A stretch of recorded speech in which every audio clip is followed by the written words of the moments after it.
ये आयुर्वेदिक की होम्योपैथिक दवाई है और ये सरकार द्वारा मान्य है। ये शरीर में शक्ति लाने के लिए, कोरोना की महामारी से लड़ने के लिए ये हम यहाँ पर सफाई कर्मचारियों की बस्ती है, वो सभी लोगों को हम देने जा रहे हैं। ये दिन में 4 बार, दिन में 4 गोली सुबह और 4 गोली शाम को, ऐसे 3 बार खानी पड़ती है और 3 दिन खानी है। इससे शरीर में शक्ति बढ़ेगी, कोरोना से लड़ने के लिए ताकत आएगी। ठीक है, कुछ एज लिमिट भी है कि 16 किलो? नहीं, इसमें जो छोटे बच्चे हैं उनको 1 गोली देनी है और जो 18 साल से ऊपर है उनको 4 गोली खाली पेट।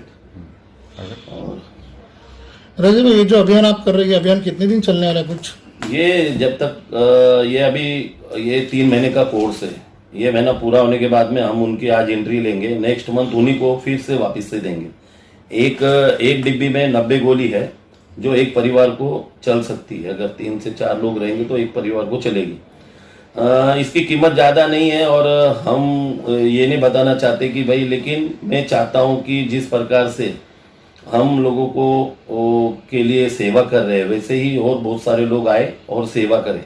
इसमें कोई राजनीति के लिए मैं ये सब कुछ नहीं कर रहा हूँ, केवल किस प्रकार से कोरोना से लड़ा जाए वो सोच लेके हम लोग उतरे हुए।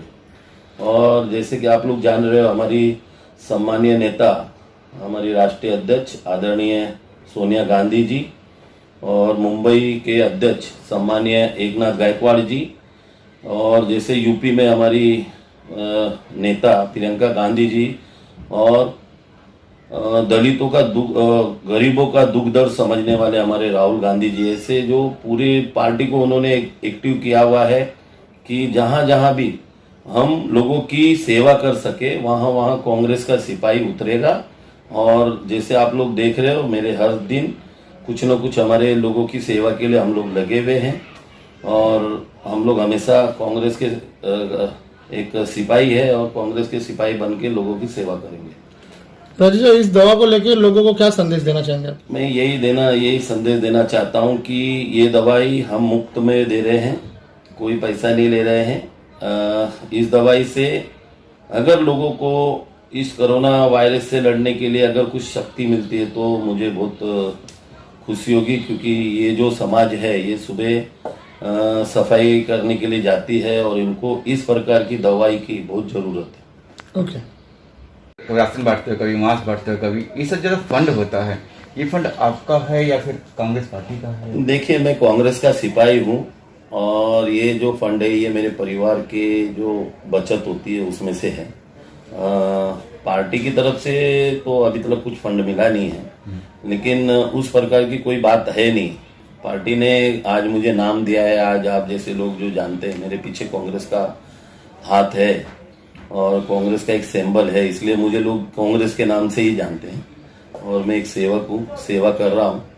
और मैं आपके माध्यम से एक और निवेदन करना चाहता हूँ। ये विषय से थोड़ा हटके है।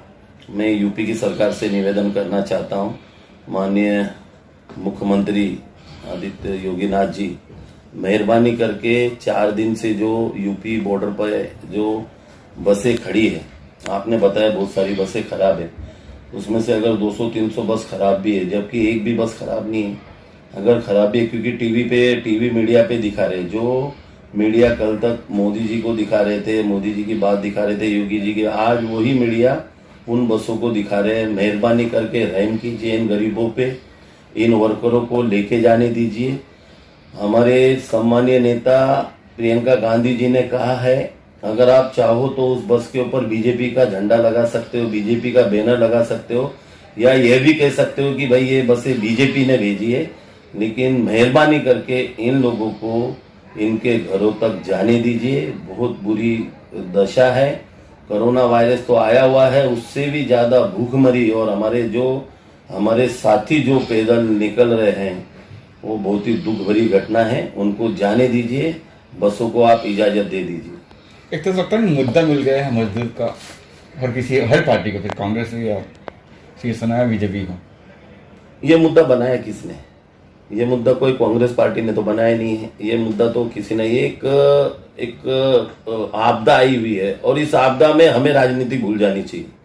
मैं तो चाहता हूं अगर बीजेपी का कोई मेरा साथी यहाँ पर आएगा तो मैं उसके साथ में घूमकर लोगों को राशन बंटवाऊंगा और बोलूंगा कि भाई ये बीजेपी ने बांटा है। लेकिन आज मैं देख रहा हूं पूरे महाराष्ट्र में एक बीजेपी का सादा कार्यकर्ता, एक छोटा सा वर्कर भी, या बड़े बड़े एमपी, एक भी लोगों के बीच में है नहीं। तो ये मुद्दा नहीं है, ये एक संवेदनशीलता है जो गरीबों को, मजदूरों को, एक बहुत ही बुरा वक्त आ चुका है, और उस बुरे वक्त में हमें राजनीति त्याग करके, क्योंकि अगर ये ही लोग रहेंगे, ये मजदूर रहेंगे, तो ही राजनीति कर सकती है, चाहे बीजेपी हो, चाहे कांग्रेस हो, चाहे शिवसेना हो। अगर ये मजदूरी नहीं रहेंगे ना, तो आप राजनीति भी नहीं कर सकते और आप सत्ता में भी नहीं आओगे। तो इन लोगों का आप ख्याल कीजिए, यही लोग हैं इस देश को बनाने के लिए। तो कल भी देखा हमने कि बांद्रा के स्टेशन पे काफी भीड़ जमा हो गई थी बिहार के लिए। अब बांद्रा में आप भी रहते हैं, क्या कहेंगे? देखिए, मैं यहाँ पर रोज, जैसे हमारे बीकेसी पुलिस थाने से मुझे जब भी इंफॉर्मेशन मिला, मैंने तब लोगों को बुलाया, लोगों को इंफॉर्मेशन दिया कि भाई फलाने दिन ट्रेन है। लेकिन कोई ऐसी साजिश रच रहे हैं कि लोगों को गलत बोल के वहां पर बुला लेते हैं और उससे सरकार को एक शर्मिंदा करने का काम करते हैं। मैं केंद्र सरकार से भी, मैं राज्य सरकार से भी, हमारे जो महाराष्ट्र के सम्मानीय मुख्यमंत्री, उनसे भी मैं गुजारिश करूंगा कि अगर केंद्र सरकार से ज्यादा आप ट्रेनें ले और केंद्र सरकार भी ज्यादा से ज्यादा ट्रेनें दे। जिस प्रकार से हमने यूपी में बसें खड़ी की है, उसी प्रकार से महाराष्ट्र में भी बस खड़ी करे, और महाराष्ट्र के लोग कम से कम जो अपने गांव जाना चाहते, जो अपने घर जाना चाहते, उनको बस दे। और जो यूपी, बिहार, झारखंड, कलकत्ता और हरियाणा जो लोग जाना चाहते हैं, उनके लिए जितनी ज्यादा से ज्यादा ट्रेनें हो, जल्द से जल्द उनको उनके घर पे भेज दिया जाए। वरना ये बिना सोशल डिस्टेंस के कोरोना बम बन के घूम रहे, जहां भी जाएंगे कोरोना बहुत ज्यादा तेजी से फैलने वाला।